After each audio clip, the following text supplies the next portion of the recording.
Praise God. Hallelujah. നമ്മുടെ ആളുകൾ വന്നുകൊണ്ടിരിക്കുന്നതേ ഉള്ളൂ. എങ്കിലും നമുക്ക് ഇന്ന് രാവിലെ ദൈവത്തിൻ്റെ വചനത്തിൻ്റെ പഠനം ആരംഭിക്കാം. വീണ്ടും വീണ്ടും നമുക്ക് ലഭിക്കുന്ന ദൈവവചന പഠനത്തിനായിട്ട് ലഭിക്കുന്ന സമയത്തെക്കുറിച്ച് നമുക്ക് വളരെ നന്ദിയോടെ അതിനുവേണ്ടി ദൈവസന്നിധിയിൽ മഹത്വം കരയറ്റുകയും കർത്താവിൻ്റെ സന്നിധിയിലായിരിക്കുകയും ചെയ്യണമെന്ന് സ്നേഹത്തോടെ ഓർപ്പിക്കുന്നു. അടുത്ത ഒരു പാരബിൾ ഇന്ന് തുടങ്ങുവാൻ ഞാൻ ആഗ്രഹിച്ചു. ഡിസ്കണ്ടിന്യൂ ചെയ്യാതിരിക്കാനായിട്ടാണ് കഴിഞ്ഞ ദിവസങ്ങളിൽ ഞാൻ എടുക്കാതിരുന്ന. ഇടയിൽ അല്പം സമയം ലഭിക്കുമ്പോൾ മറ്റാരെങ്കിലും ശുശ്രൂഷയ്ക്ക് അവസരവും ഉണ്ടാകും. ഒരു പാരബിൾ തുടങ്ങിയാൽ അതൊരു സീരീസ് ആയതുകൊണ്ട് തുടങ്ങിയിട്ട് ഇടയ്ക്ക് അത് ബ്രേക്ക് ചെയ്യുമ്പോൾ അതിൻ്റെതായ ബുദ്ധിമുട്ടുണ്ട്. അതുകൊണ്ടുകൂടെയാണ് ഞാൻ ഈ സമയത്തിനായിട്ട് കാത്തിരുന്ന് അടുത്ത ഈ 2-3 ആഴ്ച ഈ പാരബിൾ നമുക്ക് ഒരുമിച്ച് ചിന്തിക്കാൻ കഴിയും എന്ന് ഞാൻ വിശ്വസിക്കുന്നു.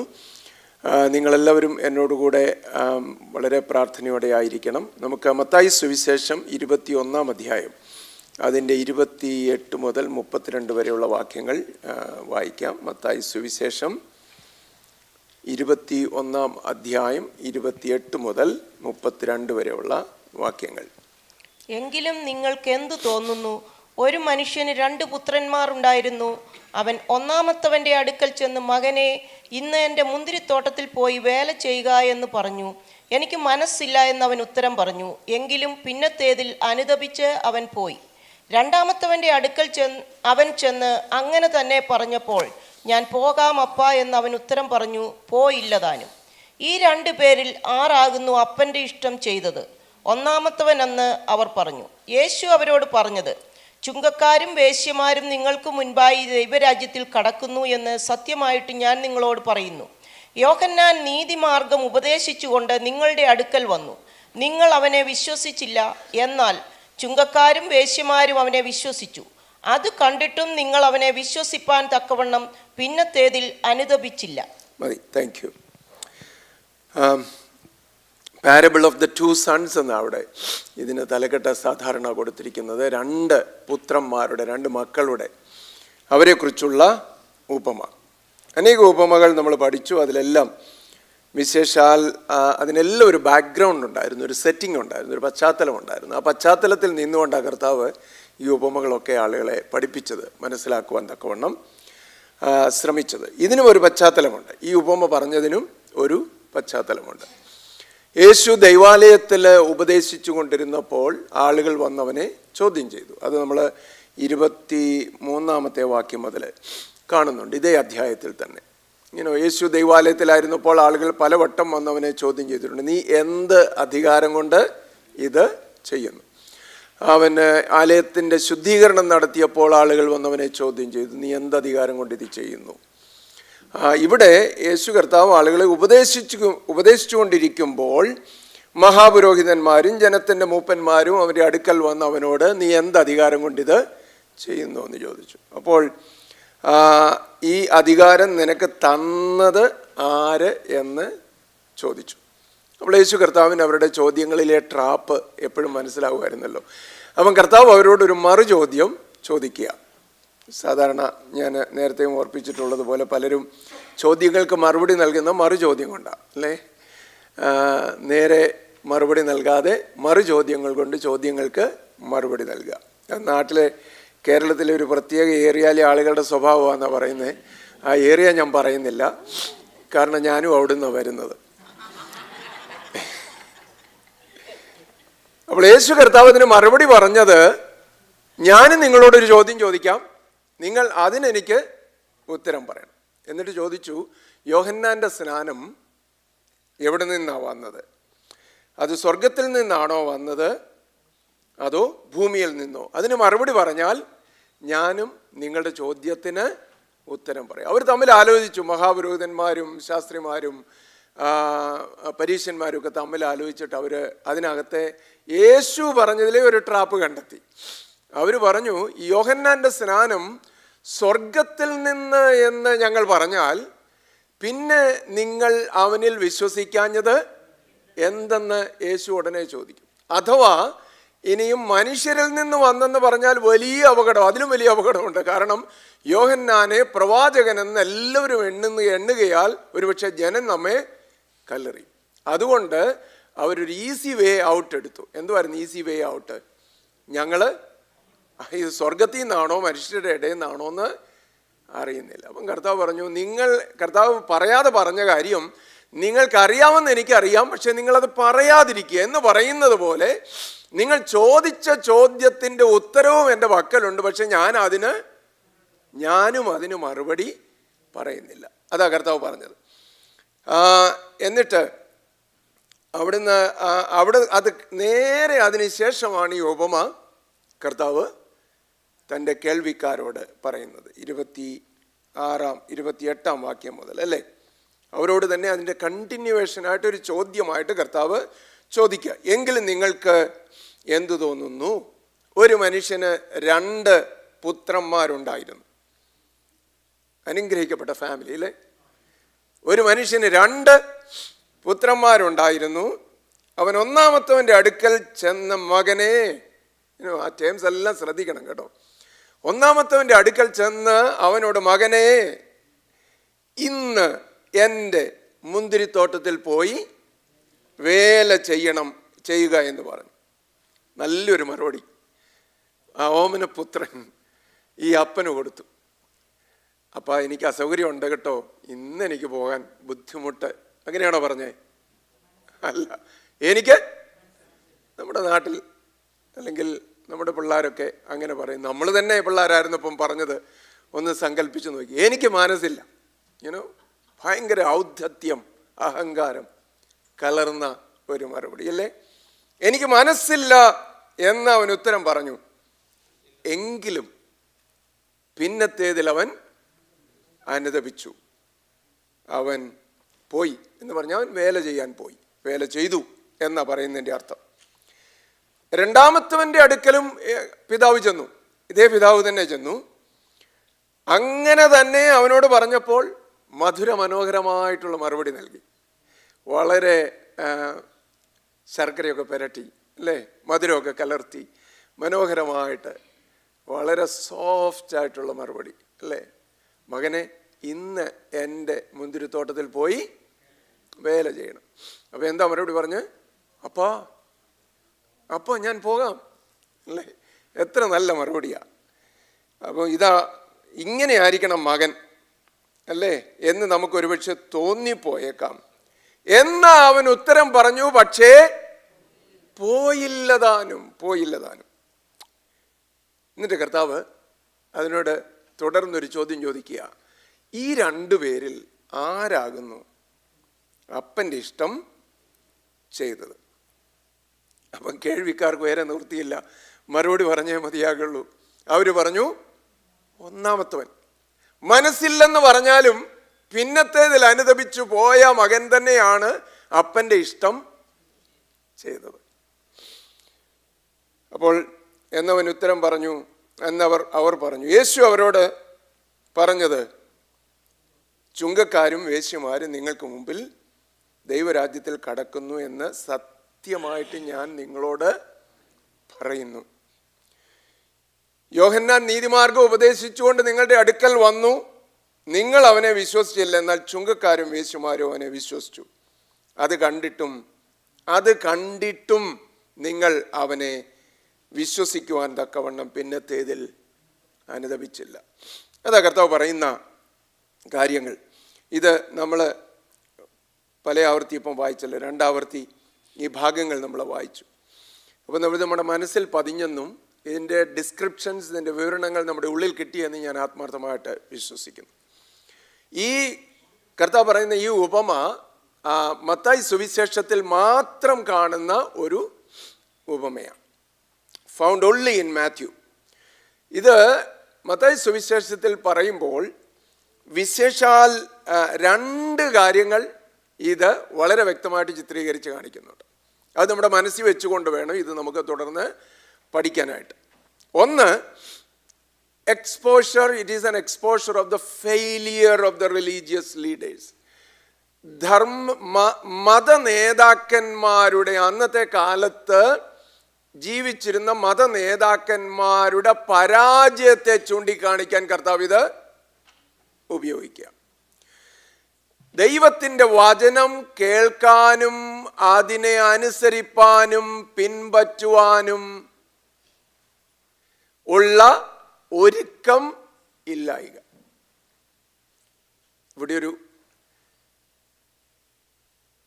ഒരു ഗ്രൗണ്ട് റൂൾ ഉള്ളത് എല്ലാവർക്കും അറിയാമല്ലോ അല്ലേ? എന്നെ മാത്രം നോക്കണമെന്നുള്ളതാ.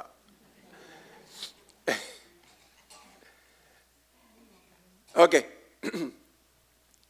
അപ്പം ഇവിടെ രണ്ട് പ്രധാനപ്പെട്ട കാര്യങ്ങൾ: exposure of the failure of the religious leaders, മത നേതാക്കന്മാരുടെ പരാജയത്തെ, അവരെവിടെ തോറ്റിരിക്കുന്നു, എവിടെ പരാജയപ്പെട്ടിരിക്കുന്നു എന്ന് കർത്താവ് കാണിച്ചു കൊടുക്കുകയാണ്. എന്തിനു വേണ്ടി എന്തിൽ പരാജയപ്പെടുക? അവർ കർത്താവ് നൽകുന്ന, ദൈവം നൽകുന്ന മെസ്സേജ്, ദൂത്, സന്ദേശം ഏറ്റെടുക്കുന്നതിലും പ്രാവർത്തികമാക്കുന്നതിലും അവർ പരാജയപ്പെടുന്നത് ചൂണ്ടിക്കാണിക്കുക ഒരു ഭാഗത്ത്. രണ്ടാമത്തെ കാര്യമെന്ന് പറയുന്നത് ഒരു പോസിറ്റീവ് മെസ്സേജാണ്. that the kingdom of God is open to all who are ready to enter. ദൈവത്തിൻ്റെ രാജ്യമെന്ന് പറയുന്നത് പ്രവേശിക്കുവാൻ താല്പര്യമുള്ള, ഒരുക്കമുള്ള എല്ലാവർക്കായിട്ടും ഉള്ളതാണ്. അതിനെ അടച്ചു കളയുവാൻ ആർക്കും കഴിയുകയില്ല. യഹൂദന്മാർ അടച്ചു കളഞ്ഞിട്ടുണ്ടായിരുന്നു അവരുടെ മനസ്സിൽ, അവരുടെ പ്രവൃത്തികളിൽ, അവരുടെ വാക്കുകളിൽ. ആരെയാ? ചുങ്കക്കാര്, വേശ്യമാര്, പീപ്പിൾ ഓഫ് ദ ലാൻഡ് എന്നൊക്കെ പറയുന്നവരുണ്ട്. എന്ന് പറഞ്ഞാൽ സ്മെല്ലിങ് പീപ്പിളുണ്ട്, കൊള്ളാത്ത പ്രൊഫഷൻ ചെയ്യുന്നവരുണ്ട്, അല്ലേ? പിറവിയിലെ കുരുടനായിരുന്ന മനുഷ്യനോട്, ആ വ്യക്തിയോട് പരീശന്മാർ പറയാ, നീയോ മുഴുവനും പാപത്തിൽ പിറന്നവനെന്നാ പറയും. നീയോ മുഴുവൻ പാപത്തിൽ പിറന്നവനെന്നാ. അപ്പൊ ഇങ്ങനെ അവരുടെ മനസ്സിൽ അടച്ചു വെച്ചിരുന്ന ഒരുപാട് ആളുകൾ ഉണ്ടായിരുന്നു. പക്ഷേ കർത്താവ് ഈ ഉദാഹരണത്തിൽ കൂടി, ഈ ഉപമയിൽ കൂടെ പറയുകയാണ്, ദൈവത്തിൻ്റെ രാജ്യമെന്ന് പറയുന്നത് അനുതപിക്കുന്ന, മാനസാന്തരപ്പെടുന്ന, ഏറ്റുപറയുന്ന, പ്രവേശിക്കുവാൻ ആഗ്രഹിക്കുന്ന എല്ലാവർക്കും വേണ്ടി തുറന്നു കിടക്കുന്നതാണ്. സ്തോത്രം. ആ കാര്യങ്ങൾ നമ്മുടെ മനസ്സിൽ ഇരിക്കട്ടെ. ഇവിടെ ഞാൻ മുമ്പേ ഓർപ്പിച്ചതുപോലെ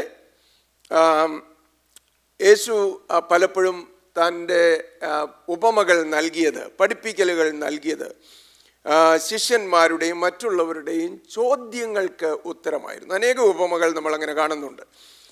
കരുണയില്ലാത്ത ദാസൻ്റെ ഉപമ, ഫോർ എക്സാമ്പിൾ, ശിഷ്യന്മാരുടെ ക്ഷമയെക്കുറിച്ചുള്ള ചോദ്യത്തിന് മറുപടിയായിട്ട് പറഞ്ഞതാണ്. അഥവാ പത്രോസ് ചോദിച്ചു, കർത്താവേ, ഞാൻ എത്ര വട്ടം ക്ഷമിക്കണം? എൻ്റെ സഹോദരൻ എന്നോട് പിഴച്ചാൽ ഞാൻ എത്ര വട്ടം ക്ഷമിക്കണം? 7 വട്ടം മതിയോ? അപ്പം കർത്താവ് പറഞ്ഞു, 7 വട്ടം അല്ല, 70 വട്ടം തന്നെ. നീ അതിൻ്റെ പൂർണ്ണത, നീ അതിന് നമ്പർ ചെയ്യാൻ പറ്റുന്നതല്ല പത്രോസേ എന്ന് പറഞ്ഞിട്ടാണ് ആ അൺമേഴ്സിഫുൾ സെർവൻറ്റിൻ്റെ കാര്യം കർത്താവോട് പറയുന്നത്. ഇനി വേറൊരു സമയത്ത് ശിഷ്യന്മാർ ചോദിച്ചു, അതും പത്രോസ് തന്നെയാണ്. പത്രോസ് സാധാരണ വളരെ ഇമ്പൾസീവായിട്ടുള്ള ഡിസൈപ്പിൾസിൽ ഒരാളാണല്ലോ.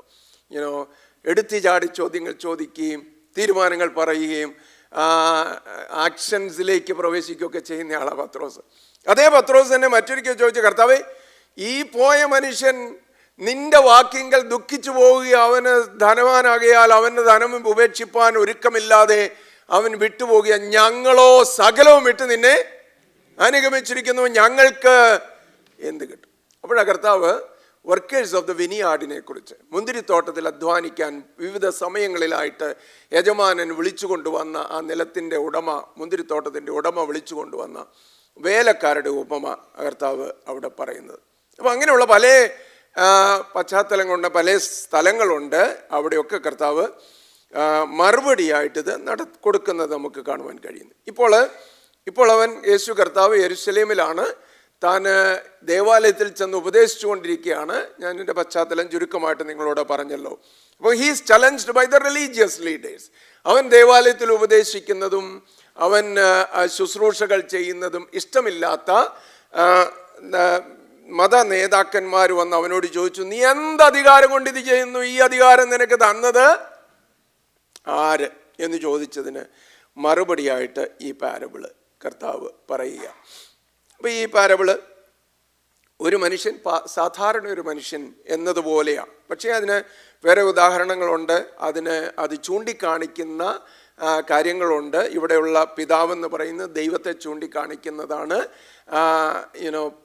പിന്നെ മനസ്സിൽ നിന്ന് പറഞ്ഞിട്ട് ഭിന്നത്തേതിൽ അനുദപിച്ചു പോയവർ പാപികളെന്ന് അവർ ബ്രാൻഡ് ചെയ്തിട്ടുള്ള ആളുകളെ കാണിക്കുന്നതാണെങ്കിൽ പോകാമെന്ന് പറഞ്ഞത് മത നേതാക്കന്മാരും അല്ലെങ്കിൽ മതാനുഷ്ഠാനികളായിട്ടുള്ള ആളുകളെ ചൂണ്ടിക്കാണിക്കുന്നതാണ് എന്ന് നമുക്ക് കാണുവാൻ തക്കവണ്ണം കഴിയുന്നുണ്ട്.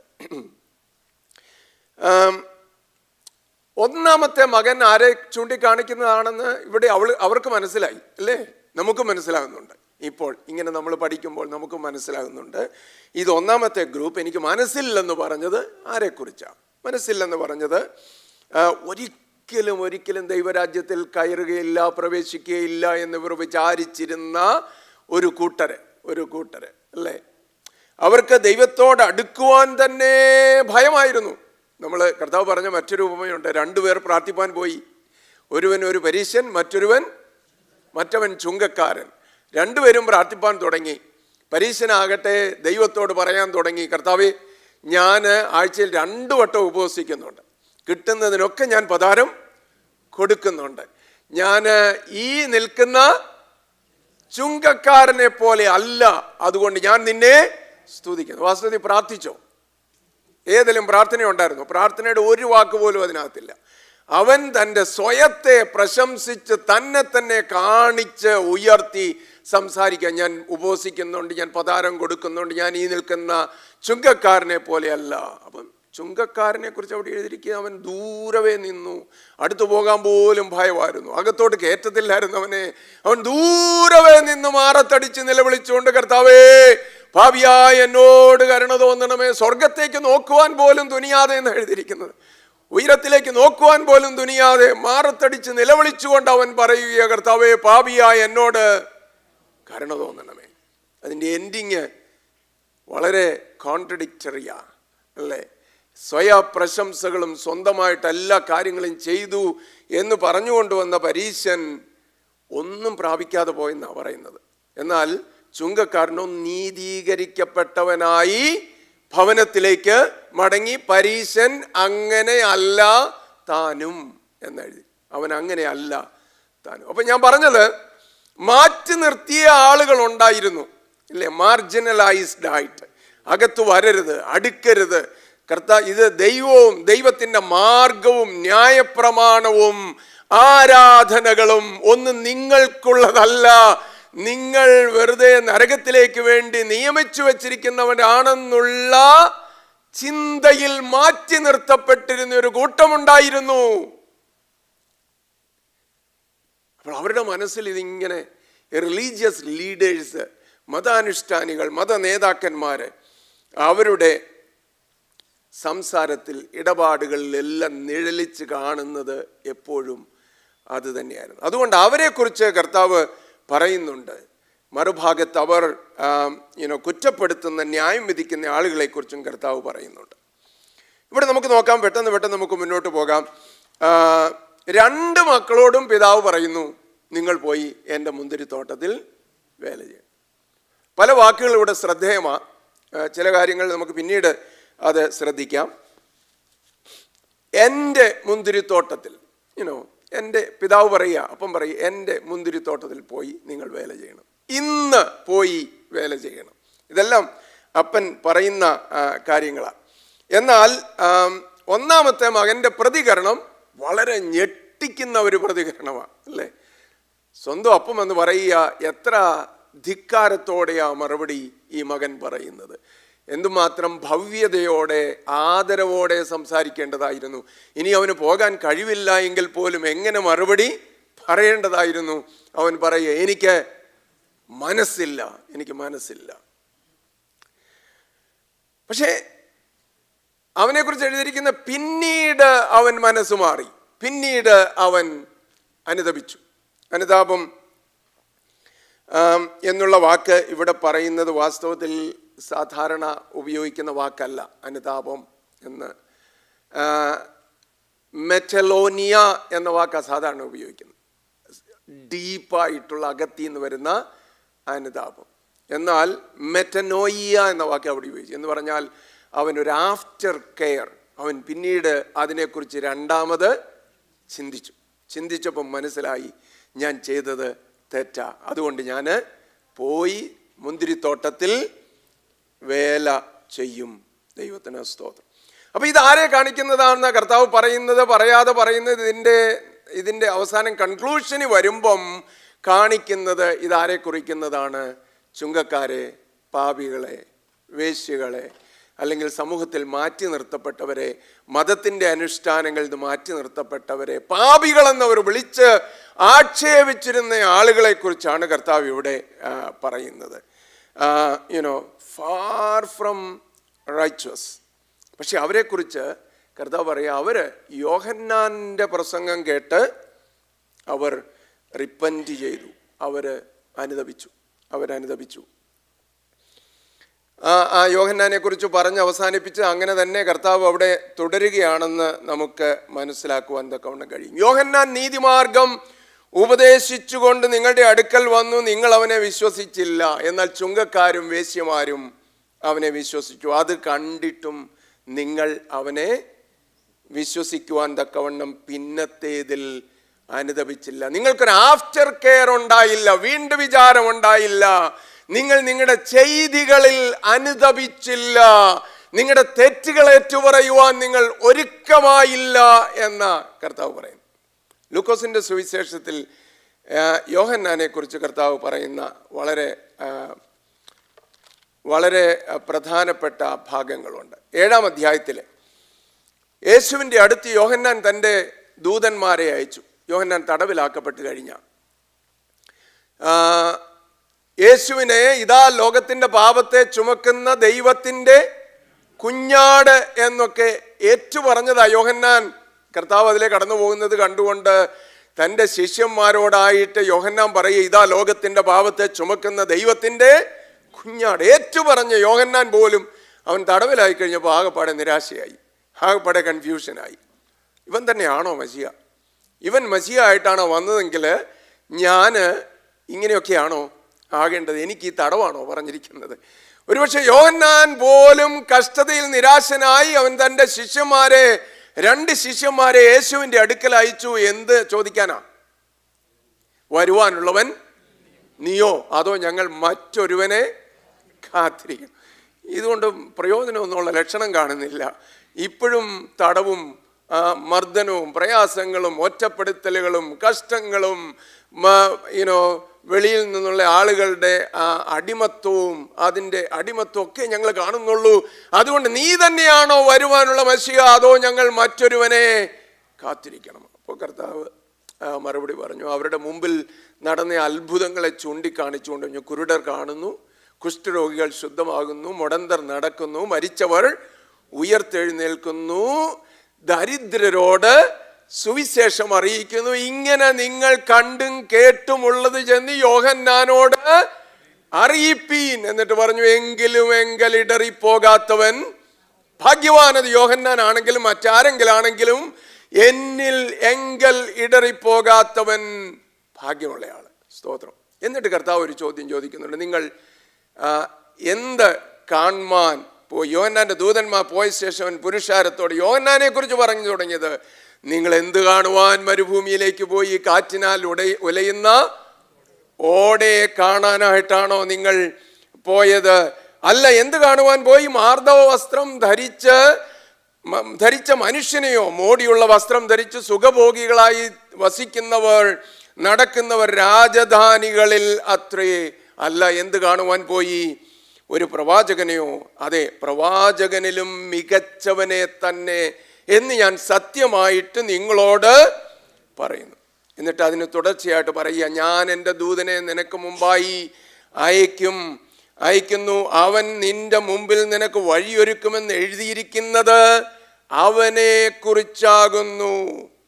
കർത്താവ് ഒരു സാക്ഷ്യം കൂടെ പറഞ്ഞു, സ്ത്രീകളിൽ നിന്ന് ജനിച്ചവരിൽ യോഹന്നാനേക്കാൾ വലിയവൻ ആരുമില്ല.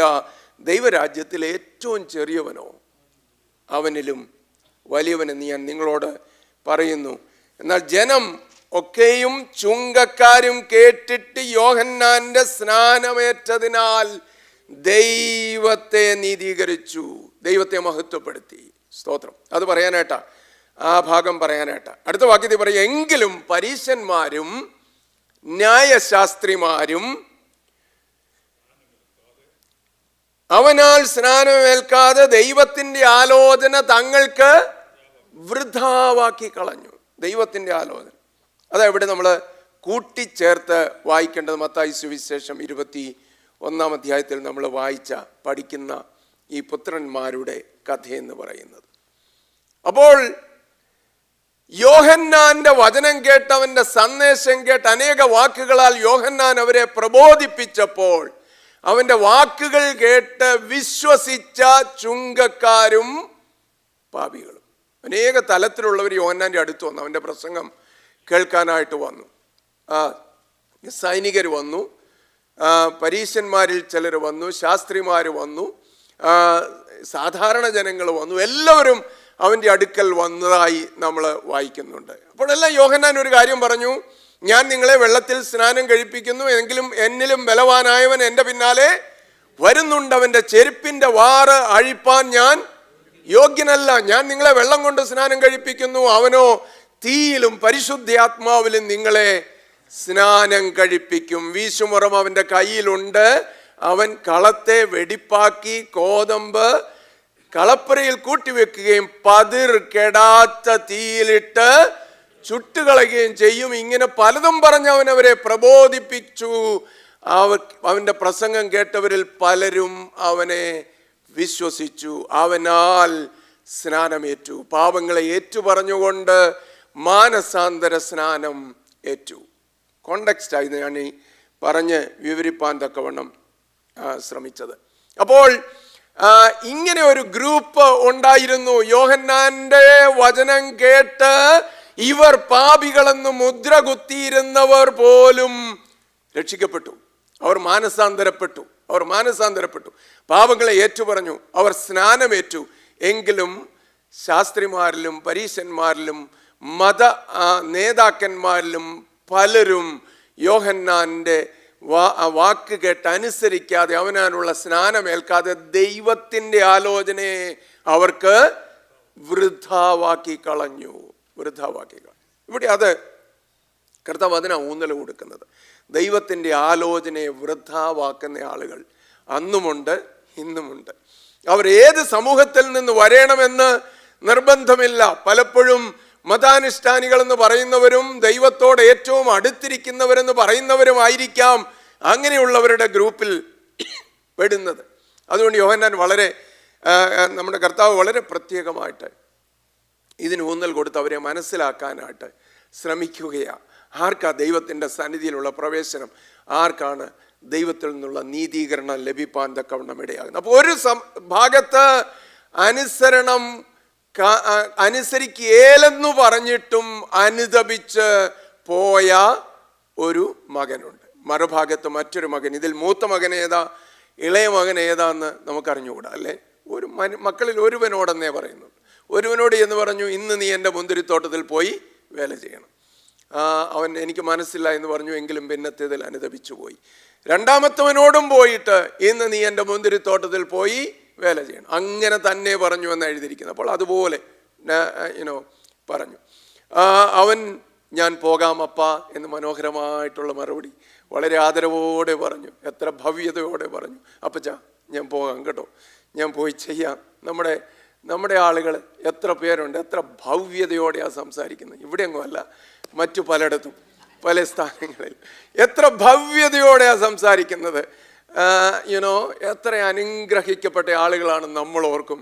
ഇത്ര സന്തോഷമുണ്ടാകും നമ്മുടെ ഹൃദയത്തിൽ. പക്ഷേ ആരോ പറഞ്ഞതുപോലെ പറഞ്ഞതിൽ കൂടുതൽ ഒന്നും പ്രതീക്ഷിക്കരുത് എന്ന് പറഞ്ഞാൽ പറച്ചിൽ മാത്രമേ ഉള്ളൂ, അത് പ്രവൃത്തിയിൽ വരാറില്ല എന്ന്. ഇവിടെ അവൻ പറയുക, ഞാൻ പോകാമപ്പാ എന്ന് പറഞ്ഞു, എന്നാൽ അവൻ പോയില്ലതാനും. ഇത് ആരെക്കുറിച്ചാണ് പറയുന്നതെന്നും അവർക്ക് മനസ്സിലായി. കാരണം ഇത് ഈ കർത്താവിനെ എപ്പോഴും വാഴ്ത്തിപ്പാടുന്ന, എപ്പോഴും മതാനുഷ്ഠാനികളായിട്ട് നടക്കുന്ന, ആലയം വിടാതെ ഒരു പക്ഷേ നിൽക്കുന്ന, ഒരുപാട് ശുശ്രൂഷകളൊക്കെ ചെയ്യുന്ന ആളുകൾ, അല്ലെങ്കിൽ ഓടി നടക്കുന്ന ആളുകൾ, കർത്താവിനെ വാതോരാതെ ആരാധിക്കുന്നെന്ന് പറയുന്ന ആളുകൾ, അവർ പലപ്പോഴും ആരാധിക്കാം അല്ലെങ്കിൽ കർത്താവിനെ പിൻപറ്റാം, അനുസരിക്കാമെന്ന് പറയുന്നതല്ലാതെ അവർ ചെയ്യുന്നില്ല. ഈ ജനം അടുത്തു വന്ന് അധരം കൊണ്ടെന്നെ ബഹുമാനിക്കുന്നുണ്ട്, പക്ഷേ അവർ തങ്ങളുടെ ഹൃദയങ്ങളെ ദൂരത്ത് വെച്ചിരിക്കുകയാണ്. ദൈവം കംപ്ലൈൻ്റ് ആയിട്ട് ഇസ്രായേൽ മക്കളെ കുറിച്ച് പറഞ്ഞതാ. അടുത്തൊന്ന് ബഹുമാനിക്കുന്നുണ്ട്, അധരചർവണമുണ്ട്, വാക്കുകളുടെ വലിയ നീണ്ട ഒരു ഒഴുക്ക് തന്നെയുണ്ട്. എന്നെ ബഹുമാനിപ്പാനായിട്ടുള്ളൊരു മാല ചാർത്തുന്നത് പോലെ, അല്ലെങ്കിൽ അങ്ങനെയുള്ള ദീർഘമായിട്ടുള്ള എല്ലാ ആചരണങ്ങളുമുണ്ട്, പുറമെയുള്ള ആചരണങ്ങളും അനുഷ്ഠാനങ്ങളുമുണ്ട്. ഹൃദയത്തിൽ ഒന്നും കയറിയിട്ടില്ല. ഹൃദയം എന്നിൽ നിന്ന് അകറ്റി വെച്ചിരിക്കുക, അകന്നിരിക്കുകയാണ്. പലപ്പോഴും ആരാധന വരുമ്പോഴും, കൂട്ടായ്മകളിൽ വരുമ്പോഴും, പ്രാർത്ഥനകളിൽ സംബന്ധിക്കുമ്പോഴും, പാട്ടുകൾ പാടുമ്പോഴും, ദൈവത്തിൻ്റെ വചനം കേൾക്കുമ്പോഴും എല്ലാം നമ്മുടെ ഹൃദയം ഇങ്ങനെ അകന്നിരിക്കുക, മറ്റു പല കാര്യങ്ങളും ഇങ്ങനെ വാണ്ടർ ചെയ്തുകൊണ്ടിരിക്കുക അല്ലേ? ആലയത്തിലിരുന്ന് കരഞ്ഞുകൊണ്ടിരുന്ന സ്ത്രീകളെ കുറിച്ച് എഴുതിയിരിക്കുന്നത് പോലെ നമ്മൾ ഓർക്കും, ആലയത്തിലിരുന്ന് കണ്ണുനീരൊഴുക്കുന്ന സ്ത്രീകളുണ്ടല്ലോ, എത്ര സന്തോഷമാണ്. പക്ഷെ അവർ കരഞ്ഞത് എന്തിനെക്കുറിച്ചാണെന്ന് പറയുന്നുണ്ട്, തമ്മൂസിനെ കുറിച്ചായിരുന്നു.